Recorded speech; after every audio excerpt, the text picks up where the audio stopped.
Well, let me just introduce or say a few words about our keynote speaker today, Jutta Eckstein. She works worldwide as a business coach, change manager, and consultant. She's been on the board of directors of the AgileAlliance. Her focus is on company-wide agility in large and distributed organizations. She has shared her experience in various books, with the most recent being company-wide agility with Beyond Budgeting, Open Space, and Sociocracy, where she's a co-author herself. And in line with that, her topic today is implementing company-wide agility with Bossa Nova. And what is Bossa Nova? Well, I'm sure she'll get into that. Let's welcome Jutta on stage. Jutta, the floor is yours. Thank you so much for the great welcome. That's excellent. And just to clarify that, and I think you said this also, but I had been on the board of directors of the AgileAlliance actually quite some time ago, which also tells like, well, I'm maybe quite old already. So that was 2003 to 2007. Not sure if everyone was in the Agile field way back when I was part of the board there. But I'm still a member of the AgileAlliance, and I'm happy to work with them. So again, thank you so much for this great welcome. Let me, and now I know you told me I shouldn't forget something, so I don't. And I share like all kinds of things here. Very good. So yeah, as Shaz said, I want to talk about implementing company-wide agility with Bossa Nova. First, a little bit about me as well, what Shaz said, like that I have published quite some books. Often I regard the books as part of my journey, actually, the way how I made my way in that field, in that space. And just for pointing this out, that that one, the Agile Software Development in the Large, is actually the very first book that I wrote, and I published that in 2004. So it was worldwide the first one on scaling. And guess what? In 2004, nobody was really interested in that topic. A little bit ahead of time, I guess. I moved on then because most of the large teams are also distributed. Therefore, my next milestone on my journey was then distributed teams. And then I moved on to more things on the organizational level. And these are the other books, no matter if it's about cost of delay, which is more general thing, or how to implement organizational change. That's a retrospective. And then the Bossa Nova. And Bossa Nova, you see it on the title, and of course I dive into it. You can also argue maybe it is about bringing all the various buzzwords together that are there. We will see if that's true. Before I dive into that, I would actually like to hear from you. What do you regard as the biggest challenges for companies today? And I've put that in as a QR code that you can scan, or you can go to menti.com and enter there the code 2599 0196 and just put in like a word or two or whatever way you think. What are actually the biggest challenges? Oh, and today is my lucky day. I think I didn't have that for years, that the plugin of Menti really worked. I'm surprised. How good is that? What a great start. So culture is a challenge. That's one of the things. Overcome the ego thinking mindset. Psychological safety. I've seen that as one of your mega trends from yesterday. So I've seen on social media what you came up with. So that's kind of interesting that you are bringing as well here. Complexity, priorities, trust, war, yes, and ethics. Culture stays like quite big. This goes really quick here. I have a hard time to read everything. Where was that? There was something about beer. I saw that, but it's gone. Where is it gone to? Agile product portfolio. It's also creating focus. Top-down hierarchy is a challenge. Prediction of trends, dependencies globally, old structures, collaboration, leadership, uncertainty, again, complexities, also keeping up here, remote work, waiting a little bit more. What was that? Agility, eagle change, I think I saw there. Resource efficiency. OKR, still one of the mega trends from yesterday. I saw that.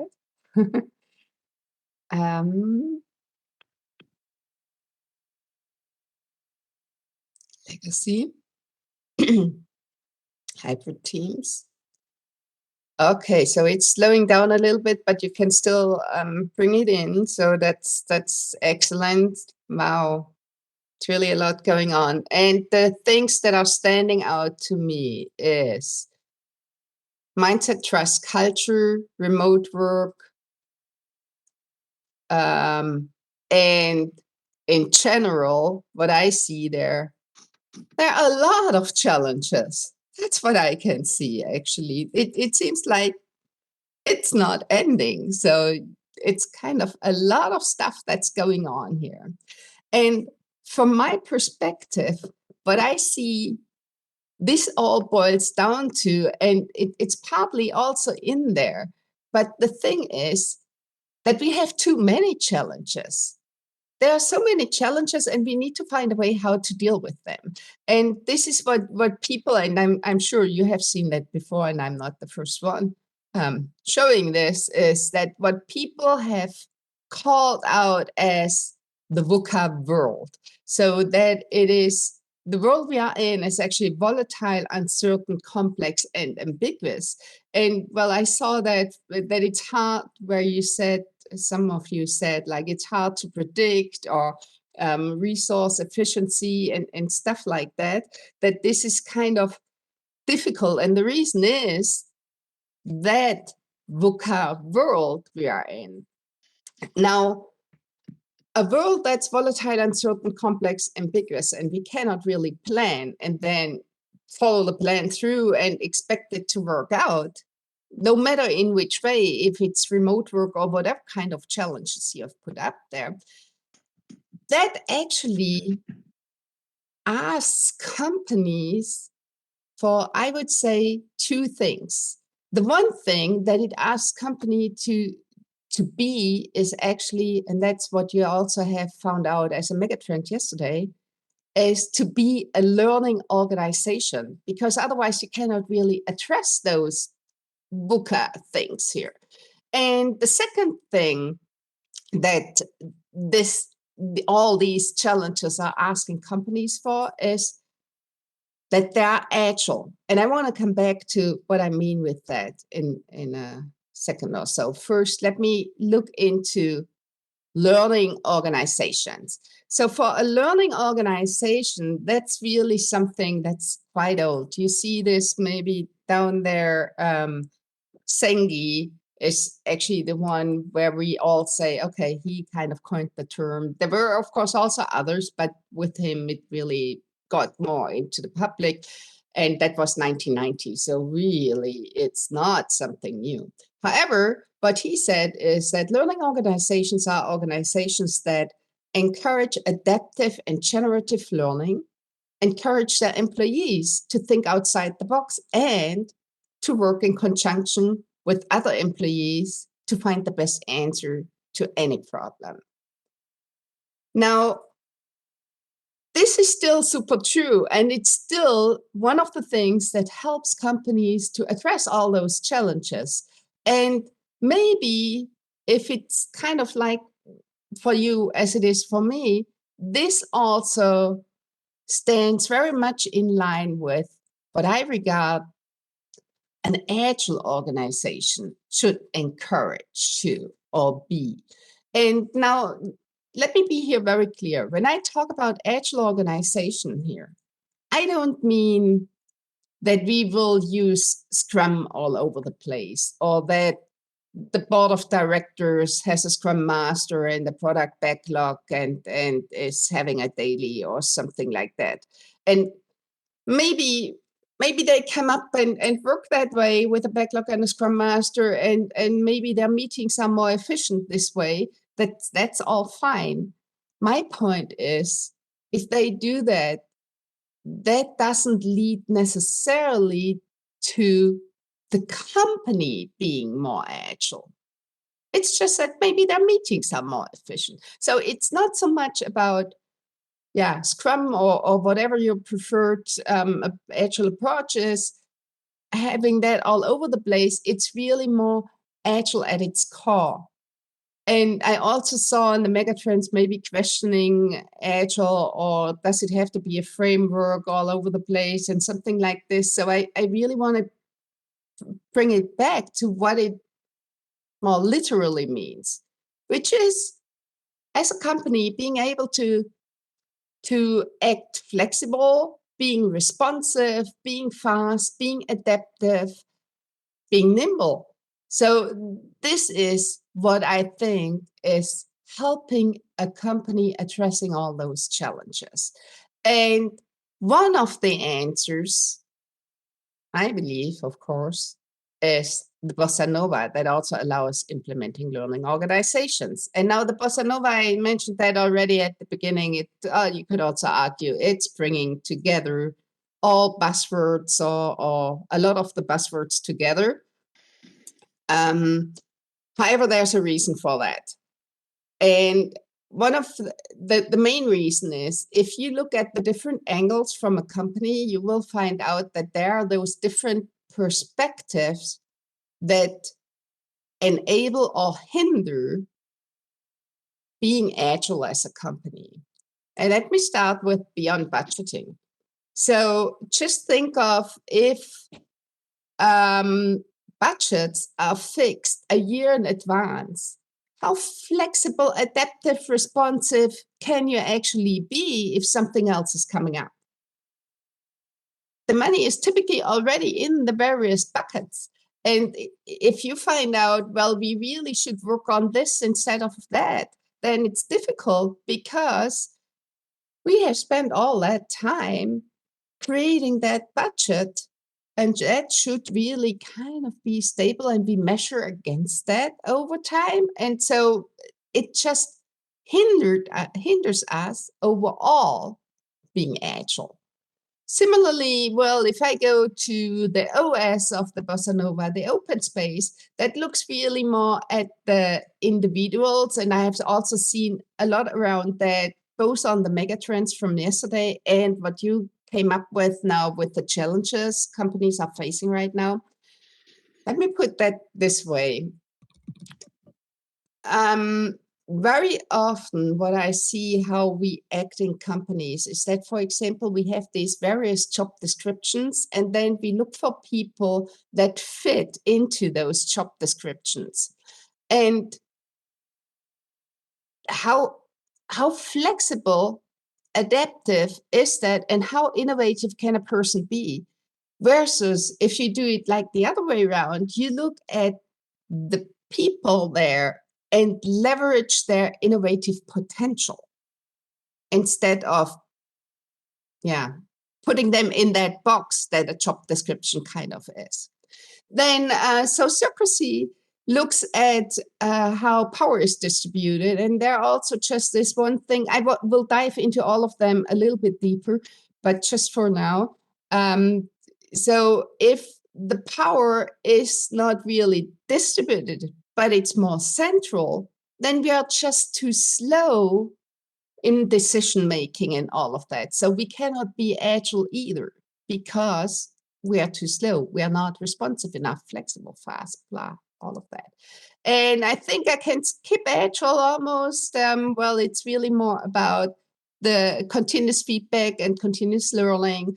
But I want to kind of make that as brief as possible, because I'm assuming you all are experts in agile. So, okay, so this is Bossa Nova. Maybe, let me see, how am I doing on time? Bossa Nova also is the Portuguese term and stands for new trend, new wave. And so when we played around with the terms, then we also felt like, oh, this is a good fit. And no, there's also the Nova, which kind of says, well, maybe those four streams, beyond budgeting, open space, sociocracy, and agile, are not all that are helpful for you. Maybe you need to discover something new, and maybe you should do that all the time. So it's not like a recipe really here. It's more like a, I don't know, inspiration for thinking. And what you can see here as well, agile is actually not enough. So you need to think beyond agile in order for having an agile organization. Okay, now I promised we want to dive into the various streams a little bit more. And let's look at beyond budgeting at first. So beyond budgeting, they suffer a little bit from the name, but on the other hand, I also think it's a good name. So their definition is that it's, on the one hand, it means it's beyond command and control, and that it means that we are toward a management model that is more empowered and adaptive.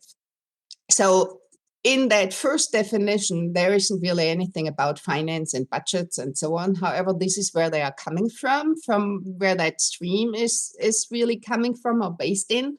On the other hand, as we all often say, money rules the world, and so it does with companies. So the way we approach our financials typically also means a way how we manage the organization. And that's why it's so tied together. Now, I want to give you at least one example about what beyond budgeting can do for you or what it means.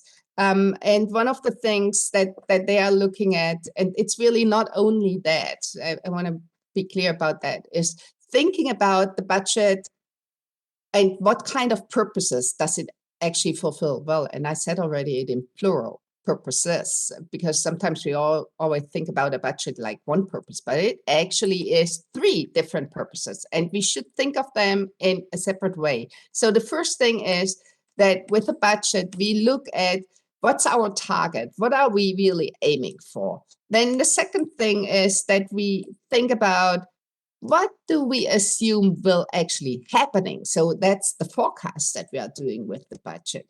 And then the third thing that we do, and it's the purpose of the budget, is that we think of resource allocation. So where do we want to spend the money in, and in order to fulfill targets forecasts? And just to be sure here, so this is a terminology also beyond budgeting is using, and resource doesn't necessarily mean people here. I know how allergic people are in the Agile community when they hear that term. So it really is referring to money. And of course, yeah, money can also be spent on people, but it can be spent on all kinds of things. So it's just a general term for resources, and here based in like the money we are spending.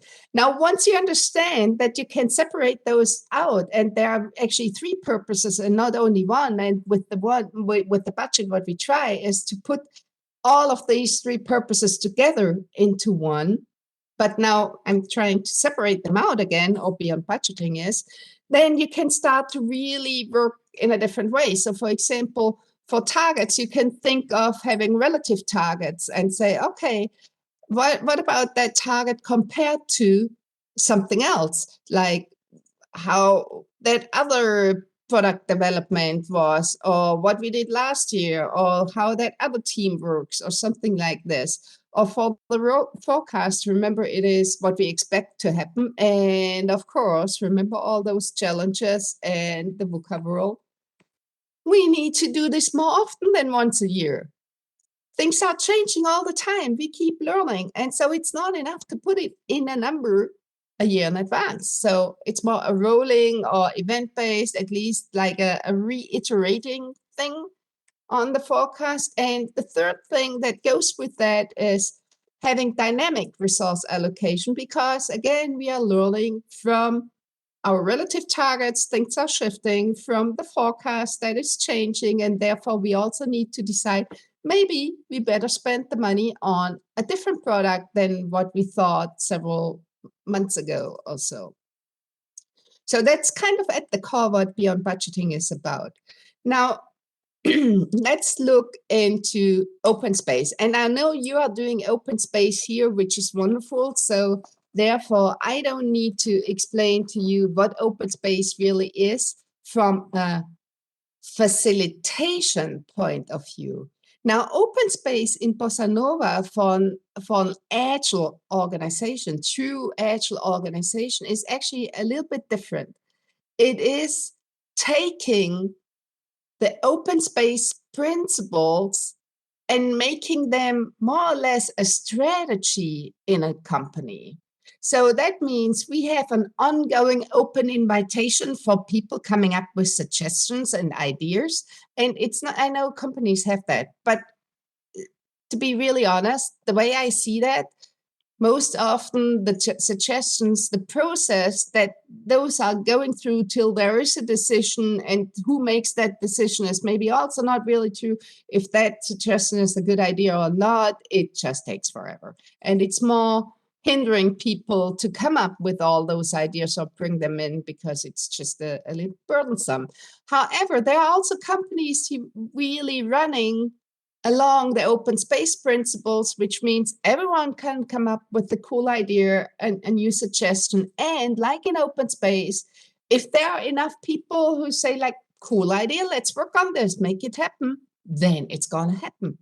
So no long, difficult process to go through till somebody is deciding that's a good idea or not. But it's more like the passion of the people decides on new features, new products. And just giving you one example, and I hope you know them, W.L. Gore, the outdoor equipper, the Gore who makes the jackets and so on that you need for hiking or skiing or anything. So they are running their companies for many years like that. So just everyone can bring up an idea and a suggestion. However, as you know from your experience in open space, that means everyone also is self-responsible for learning and helping others to learn. So this comes with that open space principles as an innovation strategy for a company. And yes, you could also use open spaces really as facilitation technique to make it happen, but that's a separate thing, or it's orthogonal to it. Now, to sociocracy. So sociocracy is actually based at the core on equivalence. And I want to share two main examples here, or things, or principles, actually. It's not so much examples. What that means. On the one hand, it means that we make shared decisions and they are based on consent. So consent, hopefully, is a bit better known by now. So very, very often what you see in companies is, on the one hand, that we make decisions in an autocratic way. So like the manager says, this is the way to go. Or maybe it's also an architect or whatever kind of thought leader in something making that decision. And that's actually fine at really a lot of points, but not always. So sometimes it means it's a quick decision, but then it's slow in implementing because there's no buy-in from people. It depends. Sometimes we also are super happy that somebody makes that decision, especially when we trust that person. Now, there are also democratic decisions by majority. And as we all know, majority decision-making means that we ask everyone, but the minority is later on ignored and maybe not so happy either. Then there is consensus, which means we are asking everyone and it takes forever till we come to an agreement. Now, consent is also asking everyone, but it's not coming to an agreement, but coming to acceptance. So it's more that everyone is asked if every person can live and tolerate that decision, live with that decision, or tolerate that decision, which is something different than if I agree with it. I can live with that. I can live with a lot of things. It might not be my favorite thing, but it might be good enough. Now, this is like the one thing, shared decision making. The other thing is looking at a structure at companies, and most often, and that was also the one of the challenges somebody noted, like top-down hierarchy. This is kind of how, I know it's simplified, the organizations look like top-down hierarchy. If you look at this from an agile perspective, what you find is, well, actually, there is no feedback in the structure. It is top-down. And being agile, we know that, well, we also had Eva saying that before, we love feedback and we need it.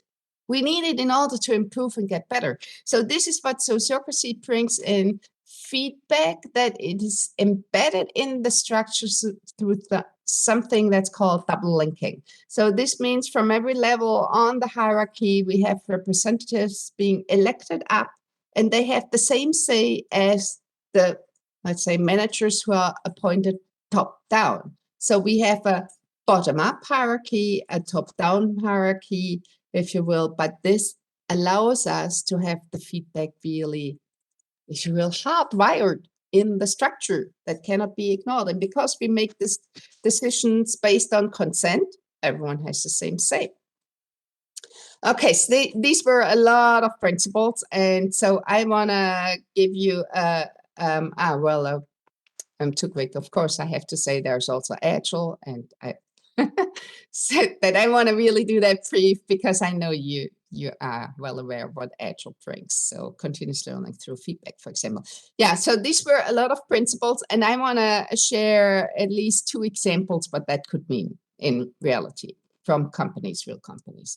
So this is an example from an ERP company, not the big blue German one. It's a smaller one. And there was the idea that we said, okay, we really want to have more self-organization, self-responsible teams, and really having Agile more built in our way how we develop the products. What we did then was pointing out, and that's actually at first this side, pointing out what we actually need in our ERP system, what kind of different areas in the product we are seeing, and then asking people to write a sticky and say, well, how they see themselves in those teams. And so this one was like somebody signing up, being the product owner for purchase, and then some people signing up for working on that stuff in various roles and ways and bringing stuff in. And well, so first of all, you might know that now, which is self-selecting teams. And of course, open space principles are really kind of the foundation for that concept, right? And at first we thought, well, what about if we have then teams where we have all the cool experts and other teams which are more like the losers or something, or we have product areas nobody wants to work on because they're boring or something like this. Guess what? It didn't happen. It never happened. So this is an example where I did this the first time. I think this is like at least 15 years ago. Have done that over and over again, and it really never happened. People are self-responsible, and they talk to each other and figure out that every part of the product or every product is really supported in a good way. And so I can only recommend that because it also allows people to follow their passion with responsibility. Again, remember the open space principles? This is it in action. And yes, well, this was like we had those flip charts hanging in the huge room where everyone was walking in, auditorium or what. No, actually the entry hall it was, over, I think, the course of 2 weeks. And so people had time to discuss and change and whatever. Not only because later on of the pandemic, also much earlier, because we were distributed. We did this just in a wiki, like a Confluent or anything like that, where we had this whole discussion happening there. So there's no reason not to do that if you are not together in person. So it's just maybe nicer to show the flip charts than any wiki discussions. So that's one one example. Another example I want to share is maybe more in the direction of beyond budgeting. So this is an expense sheet, and I guess almost all of you know that kind of thing where you say, okay, this is what I had expense and I'm asking for a reimbursement, and often it takes quite some time already in advance to get an agreement that I can really, I don't know, attend that conference, or maybe it also has to do with travel. So maybe I need a new, better camera for my remote setting or whatever it is. And it often is also kind of burdensome to go through all that. Now, there are companies who say, well, that also doesn't sound very agile because on the one hand, what it says is, well, we trust all of you to make that €1,000,000 products happen, but we don't trust you to really pay for a decent camera. We really want to check that you are doing it right, and we don't trust. So this is kind of a mixed message, and it also doesn't have much to do with self-responsibility and empowering people and so on. And there are more companies who have found out about that, and I want to share, I'm not sure, like 2 or 3 examples. One is IT Agile, and this is a picture that's also pre-pandemic. So they had this, and some of you might know them. It's a software company based in Germany. And they also had this discussion where people said, well, we have even Agile in the name, but the way we deal with expenses and so on, it doesn't sound very Agile to us, and maybe we should find something else. And so they came up with a different idea, and the different idea was to base like expenses and their reimbursement just on 3 principles. So the one question, and it was more focused on travel at least at the beginning. Again, pre-pandemic, well, people are traveling again, but not as much, I guess, than pre-pandemic. The one principle was like that people were asked, however they spent the money, it should be legal. That's good. Then the second thing was, well, they should spend the money kind of in a sensitive way. Nobody defined what it means. And the third thing was that spending money, especially here combined with traveling, also meant, and that was a principle, to take care of yourself. And also this was not defined. When after they have introduced that, I think like 2 years later, I talked with the CEO, Henning, and I asked him, how's it going? And he said, well, actually, it's quite interesting. So what we found out, and because they're operating in Germany, that's also the ICE that we have in Germany here. And most of them, they're traveling by train. Also good for the environment, by the way. That they figured that actually it's mainly the consultants traveling first class versus everyone else is mainly traveling second class. And the thing was that people were all fine with it because they said, well, the consultants are on the road all the time, and taking care for themselves means something else than for somebody who is traveling like once every 3 weeks or something. So what this also showed, and that's different from like if you have all these rules and procedures for coming up with your expense regulations and so on, is treating everyone the same doesn't mean treating everyone equal. And so this was kind of a big, I don't know, aha for them. And I think super important. Then I have 2 more examples. The one is Miles, a Norwegian company. What they actually do is they have this for all their expenses, and they have only one principle. And the one principle says, well, whenever you spend money, you have to put a record on the intranet saying how much you spend and what for.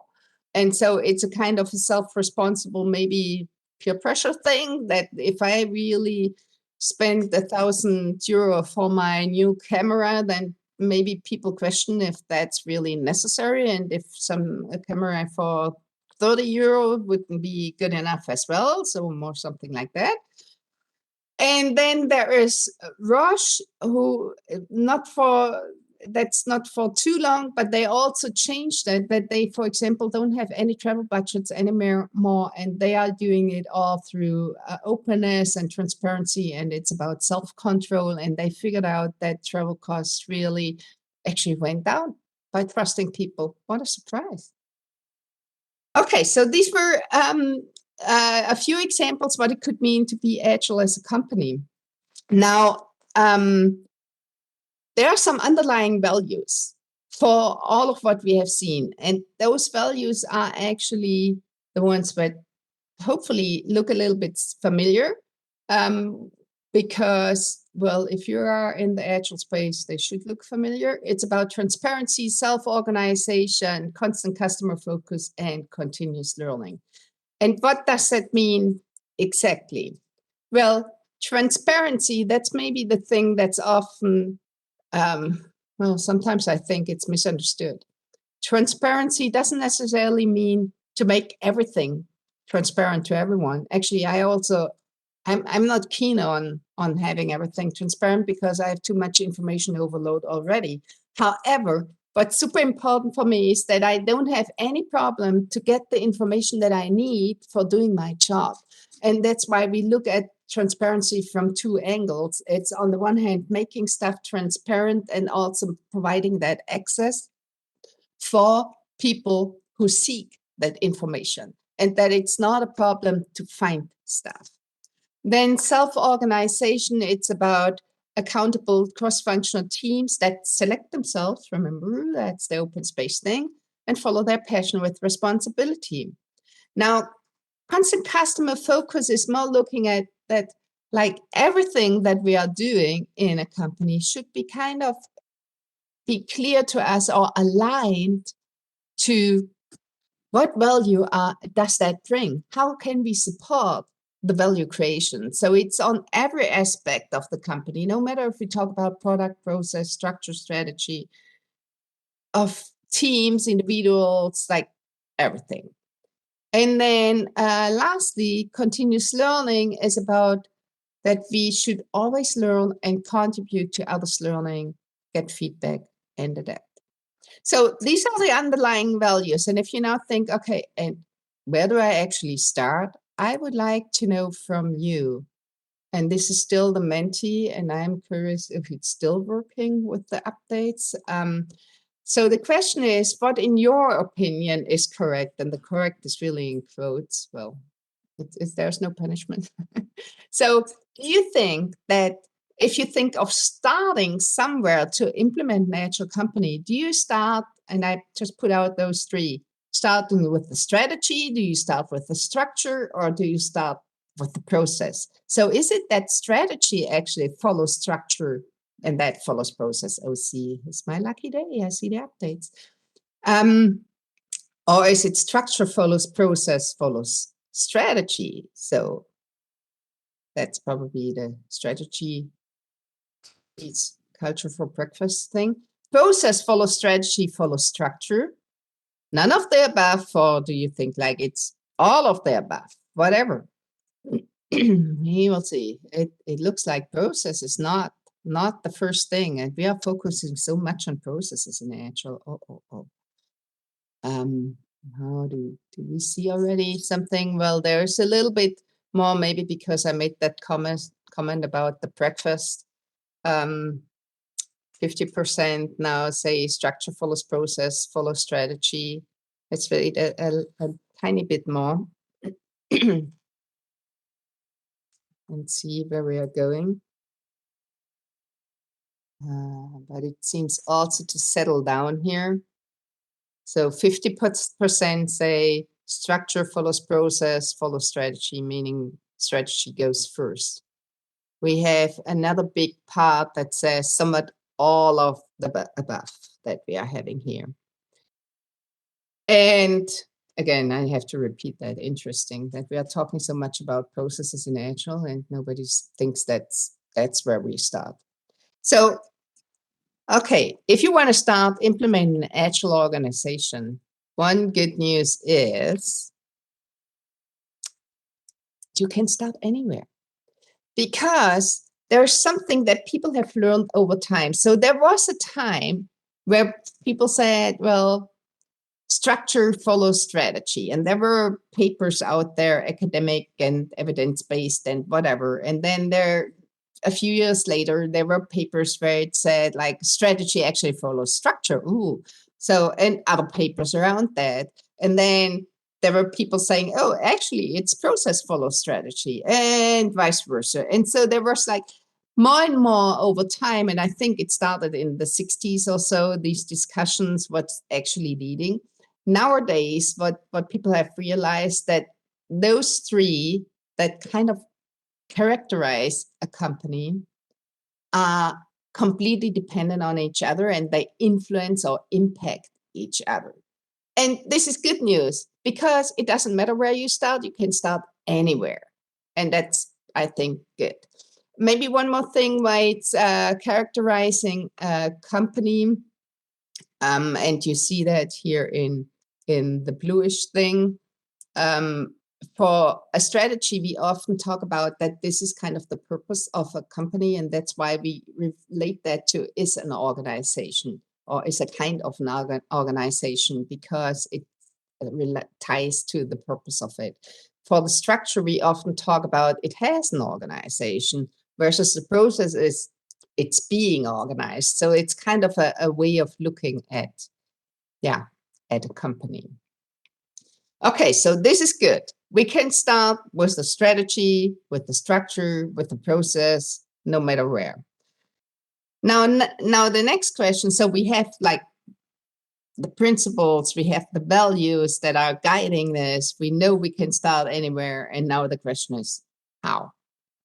And the how is through what we call probes, or we can at this point also regard this as experiments.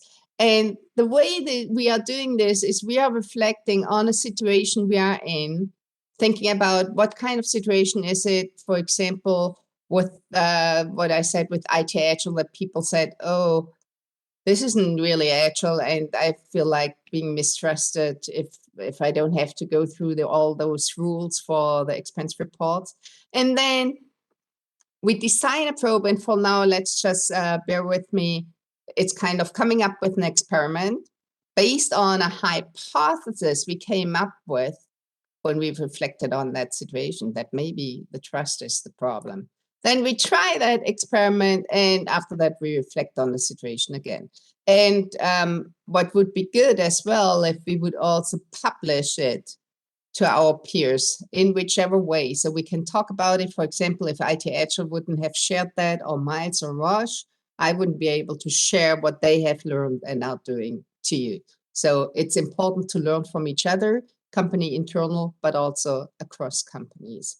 And so now, how can such a probe or experiment look like? And we come back to that expense report thing. So we have labeled that as is trust cheaper?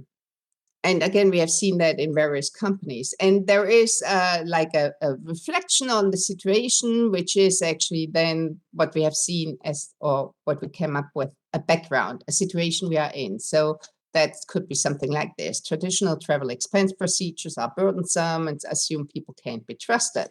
And then we have a hypothesis saying such procedures cost more than they save and are demoralizing. And then you come up with an experiment, and you, of course, need to measure it first, and then you try it for a given period of time, and then you post-survey, post-measure it, and look if things have changed, if your hypothesis was true or not.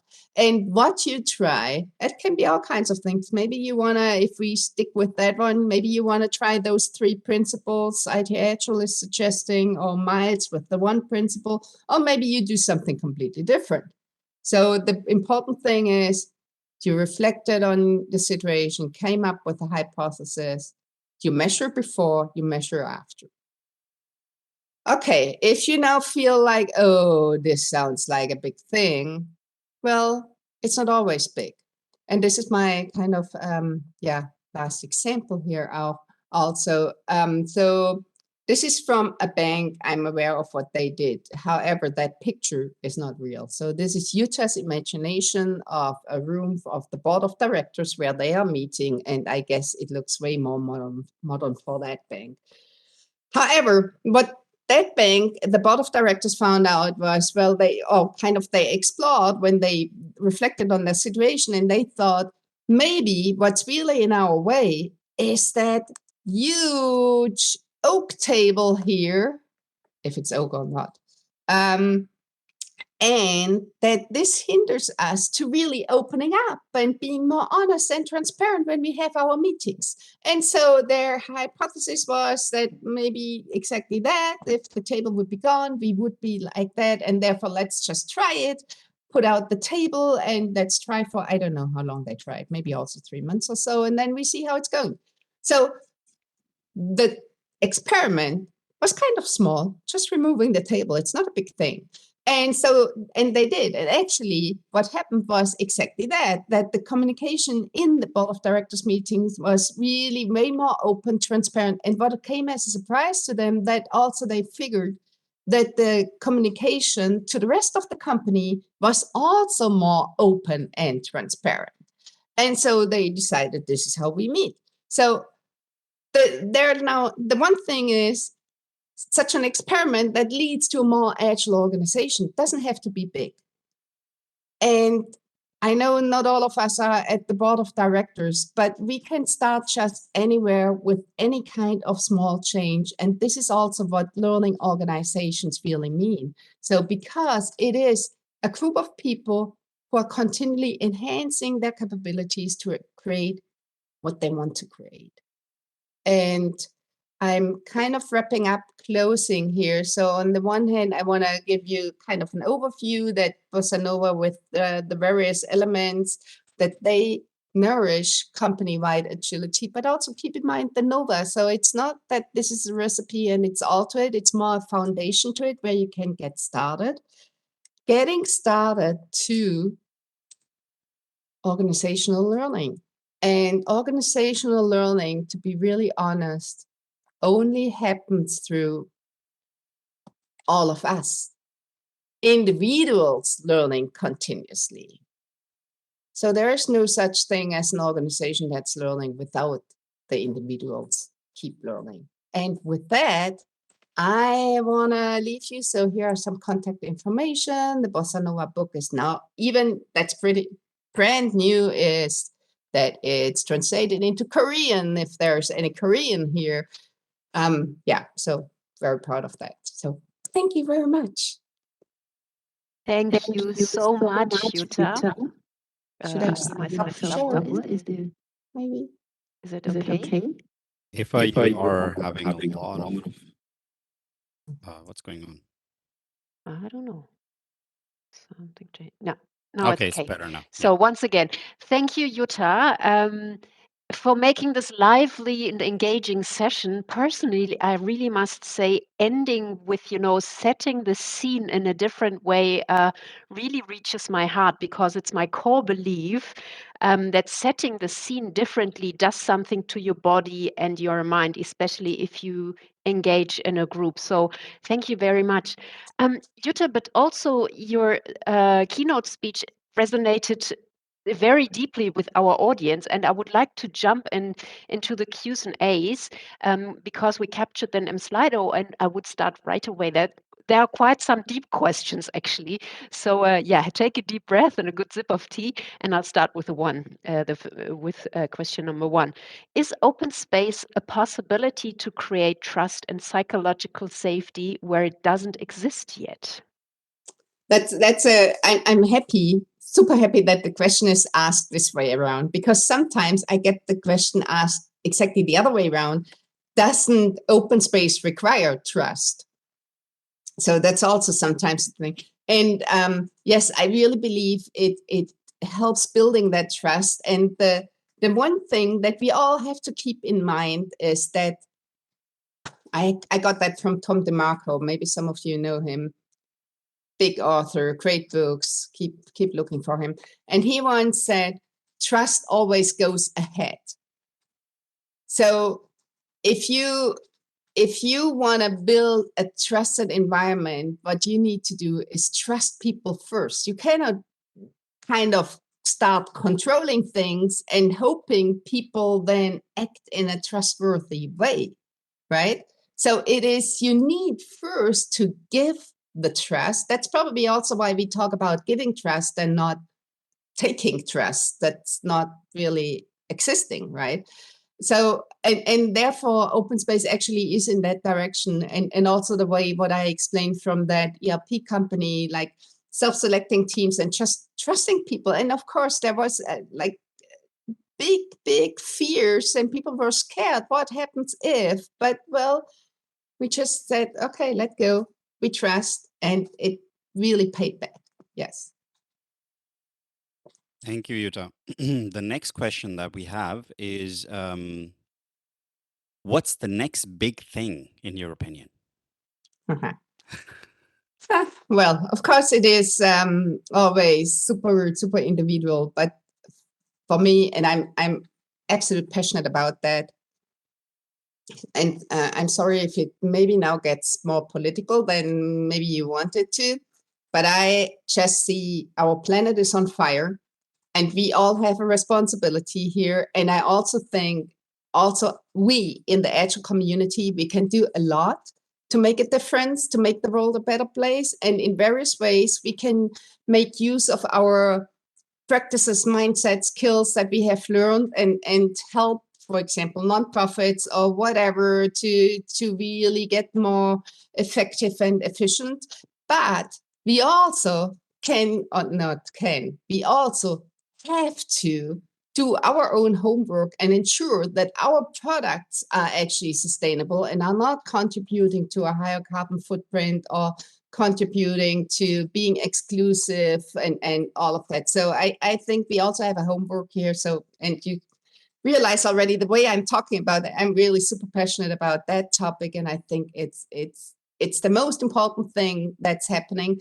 And for me, and that's probably also kind of because I'm biased, but for me, this is the next step also for a company that says, well, we are agile, or a team that says we are agile. I think that comes with an expectation, because if a team says we are agile and then later on people find out they're not inclusive, people would say, well, I thought you're agile. And if a company says we are agile and then people find out they're not paying fairly or they are polluting the environment, also there people would say, well, I thought you're agile. So I also think we kind of give a promise. Maybe it's a hidden one, but we do. And we have to keep up to it. Oh dear, Jutta, you're pulling a lot of my strings at the moment. I must say, I'd love to go with you for a coffee just to have a chat about all those topics. Nevertheless, let's put the participants' questions into place here again. Is there a recommended order in introducing the elements of Bossa Nova, or should they be introduced all at the same time? Mm-hmm. So I can't talk about really should. I can only say what I see companies are doing. And companies are starting at various places. Maybe I haven't, I know I haven't said that. I know, Shah, you said it, luckily, that I've co-authored that book. I haven't mentioned the name. You might have seen it on the cover. John Buck is my co-author on that. And John Buck's home is Sociocracy, which means for him, most of his clients actually have started in Sociocracy and then are coming up with, okay, well, maybe now what's our next thing? And most often they then have as their next step Agile. What I see from my Agile background, of course, companies are more coming from an Agile experience and then wanna become more Agile as a whole company and not only like how we develop software. And most often I see open space as the next, because probably it is also from a facilitation point of view, something that people are used to do in the Agile field. And so it's a more natural next step then to look at, well, can we benefit from the principles also in a different way? And then Sociocracy very often is kind of the next, where we look at the power structure And most often for me, it's Beyond Budgeting last, also for John. However, our good friend Bjarte Bognes, who has also written a great, great book on Beyond Budgeting, highly recommend it. Go out and read it. For him, it's obviously the other way around. So he sees companies starting with Beyond Budgeting and then typically going to Agile. So if there's a pattern, then it's probably Agile comes most often very quickly, either first or second. So that's maybe one thing that I can say, but everything else, it super consultant answer, it depends. Thank you, Jutta. The next one we have here is goes like following. Decisions in sociocracy are done on consent. Have you experienced that in critical moments that the decision process was taking too long? So one thing should be really clear, even if you have sociocracy full-fledged implemented like across the whole company, this doesn't mean that all decisions are based on consent. There are always situations where, well, maybe we say in the team, we really trust Shah to make that decision because he knows that stuff really well. And so he should go out and explore and then come back with a decision and we all are fine, right? So the thing is more that sociocracy says that decisions are, well, it's kind of a governance strategy to have those decisions based on consent. So that's kind of the first thing. The other thing, does it take long? Well, not if people understand what consent decision making is, because it is really not about, it's my favorite thing and I prefer red over blue or whatever. That really doesn't matter. The key question that I keep asking if somebody is not consenting is, how do you think the decision puts our joint goal at risk? And if you think it does, then we really need to learn about it. So it's important to have then that objection. We don't want to have a consent to something that's a risk for our joint goal. So we want to hear these things. But everything that's not putting our joint goal at risk is most probably just a favor thing. I favor this over that. And then maybe another kind of a recommendation next to asking that question is to put a timestamp on decisions. Very often we think for every decision we are making that it's for eternity, but I'm not sure what really is for eternity. And yes, not every decision is easy to be revised, but on the other hand, some decisions are revised and we are surprised that they are because we thought, oh, this is so important, we will never roll back. Well, there is no never. And so what helps again is putting a timestamp. So if you say, what about, kind of like with the probing, what about if we try that for the next 3 months and then we revisit, and if we find out that's not helpful, then maybe we do something else.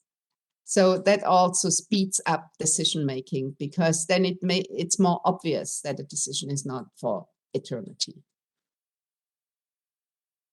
Thank you, Jutta. I think we have time for one more question. And the next one up the line is how to conduct a trust experiment in a non-trusting organization. Could results be misleading because of non-trust culture as a background? It can. So there's like the one thing that I see when companies are starting with Agile and then, well, there's this thing about transparency and teams should make all their, how it's going, their progress transparent. If there's no trust, that's actually perceived as control. And maybe the one or the other has experienced that. So even if you use like an Agile way of working, there's no trust and people are not trusting, the trust doesn't go ahead, then probably it is controlled. And so the thing for me is for all kinds of probes, You should look at what you can do. So you will never be able to say like, okay, I'm now suggesting my boss's boss to make that probe. Well, no, you start where you are and you make a difference where you are. And you can always say like, well, but I trust my colleagues on whatever, and therefore I can start a probe on that level of trust, which also helps for starting with psychological safety, for example. I saw that this is, well, it is a mega trend, really. Yeah. Yeah. Okay. Thank you, Jutta. Now I wonder if I should play that sound at the very end. Should I? Well, I'll leave that to you. Maybe I should. Okay. Let me see. We have to end that way. Blame it on the bossa nova with its magic spell. Yeah. So thank you so much for inviting me. It was a great pleasure for me. And I hope you have a great conference. And keep dancing. Thank you, Jutta. Thank you. That's a very cool end to a very, very enlightening keynote. Thanks very much for that. And thank you for all your answers as well. There are a few more questions, but we'll leave that because of the time construct here. Please feel free to stay at the bar camp for as long as you have time and you feel like it. Okay. And again, thank you from all of us, as you can see in the reactions from the participants. People are happy that you were with us, and or you are with us. Okay, dear people, thank you. Bye.